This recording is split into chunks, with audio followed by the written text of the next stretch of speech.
Bonjour et bienvenue dans cette dernière vidéo de l'année 2022 et avec un peu d'avance, je vous souhaite mes meilleurs vœux pour l'année 2023.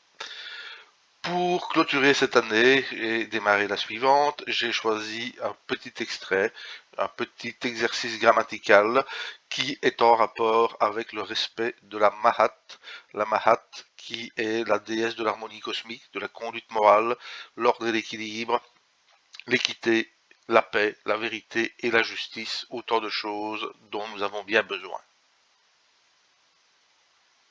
Pourquoi est-ce que cette petite phrase est relative à la Mahat? Eh bien parce qu'il s'agit de l'extrait d'une autobiographie funéraire dans laquelle le défunt va se présenter au mieux afin de pouvoir présenter les différentes épreuves et rejoindre le monde funéraire. Dans cette phrase, nous allons avoir un découpage que nous allons faire de manière classique. Nous allons repérer les points de calage, qui sont tout d'abord les points de calage évidents. Commençons par, ici, les êtres humains complets, qui sont ici. On en a un petit peu partout. Voilà. Ensuite, nous voyons qu'on peut encore trouver d'autres points de calage. On aura par exemple ici le déterminatif du petit veau suivi du signe de l'humidité, de l'eau, du triple signe de l'eau. On aura également ici le signe qu'on retrouve un peu plus loin également, qui est le signe des étoffes. On a un petit pot qui est ici. Et on a de même ici ce qui est la représentation de pain. Alors, on voit déjà qu'on a une structuration qui se dessine.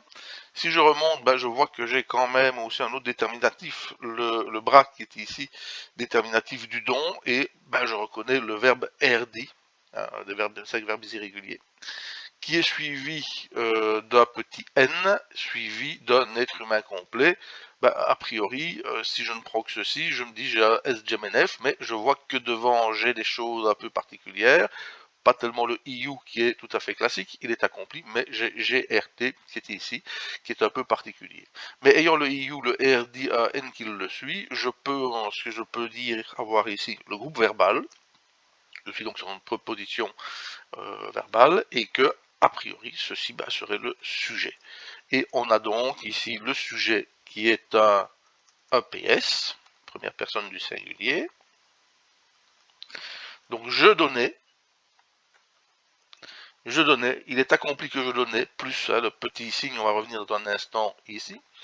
Eh bien, je donnais quelque chose, et là je m'attends à avoir un complément d'objet suivi d'un complément prépositionnel. Je donnais ceci à cette personne-là. On peut se poser la question de savoir si ceci est le déterminatif et que ceci sera un pronom personnel possessif. Alors c'est le sens qui va nous dire que non. Hein. Ensuite, je vais donner ceci à cette personne-là. On peut se poser le même questionnement ici sur la succession des êtres humains complets, mais on voit que dans le troisième complément ici, c'est que je vais donner ceci à cette personne-là, mais là, on voit bien que cette personne-là ne fait pas une activité de la bouche. On a un déterminatif qui nous indique que nous avons simplement affaire à un être humain. Nous avons donc ici, et c'est intéressant de le remarquer, un groupe verbal, un sujet, qui vont porter sur une succession de 3 objets différents attribués à 3 compléments prépositionnels qui viennent ici. Maintenant, pour arriver à savoir quels sont ces différents éléments, eh bien, il faut passer par la translittération. Et je vais donc voir qu'il est accompli que je vais donner du thé, c'est du pain. Je vais donner du pain à qui? Au équerre. Je vais donner, on le connaît celui-là, c'est ekenet, ekente. Alors c'est vrai que parfois, souvent, il y a n qui vient s'ajouter ici, à l'assoiffé, et des vêtements à celui qui est dénudé ici. L'étape suivante, eh bien, nous penchons dans les ouvrages de référence, principalement évidemment les dictionnaires. Pour rappel, vous avez toute une série de dictionnaires que l'on trouve en libre accès, un peu partout sur internet, mais je les ai réunis autant que possible dans la boîte à outils dont l'accès vous est proposé sur simple demande, mais il y a quand même une vérification puisque internet reste internet.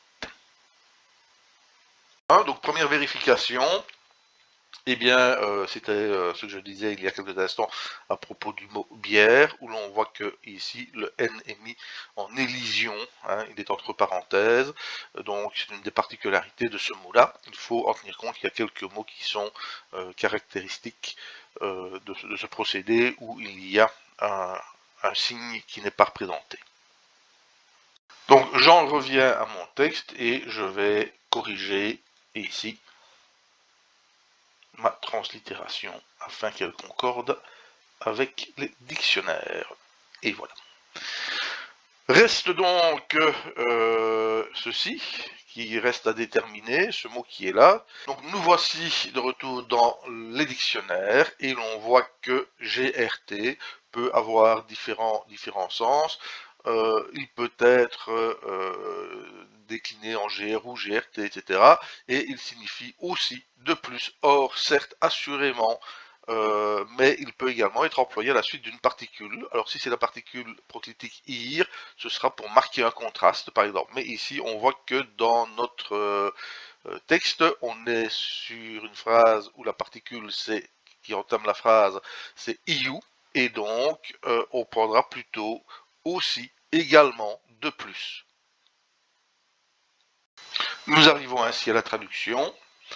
Il est accompli que, certes assurément, que de plus, je donnais, j'ai donné, du pain à l'affamé, de la bière à l'assoiffé, et des vêtements à la personne nue. Alors vous voyez, je dis des vêtements ici, et je le mets, j'aurais dû écrire un vêtement, mais on peut interpréter hein, la phrase ici, cette phrase-ci, comme étant beaucoup plus générale, puisque c'est une personne qui avait des responsabilités, et donc il ne s'est pas occupé d'une seule personne, et on peut donc interpréter toute la phrase euh, au pluriel, c'est-à-dire que j'ai donné du pain aux affamés, de la bière aux assoiffés, et des vêtements aux personnes qui étaient nues. Voilà qui clôture cette année 2022. J'ai toujours dit que c'était amusant, je n'ai jamais dit que c'était simple, et en 2023, ça ne sera pas beaucoup plus.